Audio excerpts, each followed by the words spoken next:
All right, week 5 college football breakdown here. Good ACC battle. Wake Forest coming off of that tough loss to Clemson last week, traveling to Tallahassee to take on the Noles of Florida State. Seeing the Noles 7-point favorites in the spot and a very high total at 66. It's high, but it's warranted.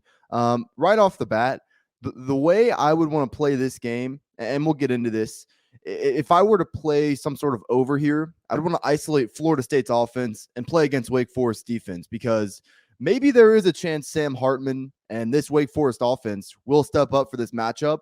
I do think Florida State's secondary is considerably better than Clemson's at the moment. I actually like the Noles and what they have back there. Really, the only thing that Florida State has struggled with this year defensively is stopping the quarterback run. Jaden Daniels was able to break loose when they played New Orleans earlier this year, when they played LSU New Orleans, excuse me. And then also Malik Cunningham ran for over 100 yards against this Noles defense. Sam Hartman doesn't provide that same level of mobility, but we saw what Wake Forest did to Clemson last week.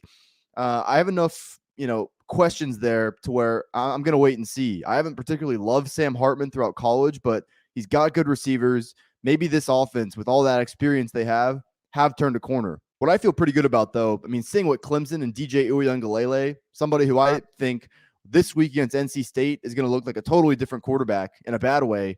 Seeing what that offense was able to do to Wake Forest last week doesn't give me much confidence to think that they're going to stop this Florida State offense. Jordan Travis is over 10 yards per attempt this year. He's mobile. He didn't run a lot last week, so I think we'll start to see him use his legs more now that he's healthier than he was a few weeks ago. Florida State can run the football. They're good up front, and the biggest improvement they've made to that team, they added guys like Johnny Wilson, Micah Pittman from the transfer portal. They've got some real deep threats, probably better than what Clemson has out wide. So seeing how Wake Forest defense fared last week and even how they fared the week before against Liberty, I wouldn't have much confidence in that unit stepping up in this spot. I'm really high on Florida State. I played them preseason over the 6.5 wins. Barring an absolute disaster, that's going to come through. So this has been a team. I think this Florida State team is very complete. I would also lean towards the Noles minus the 7 at home. Like I said, though, did see enough from Wake Forest offense last week to where maybe they are legit. Maybe they do step up for this spot. What I know and what I feel best about, though, is that Wake Forest defense is not going to provide much of a resistance here.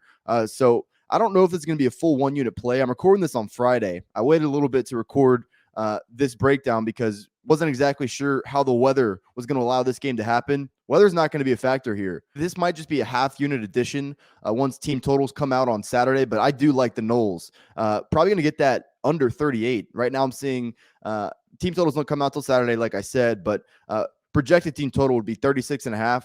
I feel pretty confident in the Noles being able to put up 40 in this matchup. Before we get out of here, guys, I know you've been staring at the shirt the whole time. If you're wondering how you can look as cool and sexy as me, let me tell you, proud90.com, unique but very comfortable polos as well. They got t-shirts, hoodies, quarter zips, recently added a ladies line. Proud 90's got all your golf apparel needs. Browse their selection. If you see anything you like at checkout, use code Fordham. It's going to get you 15% off your entire order. Check the description for more information.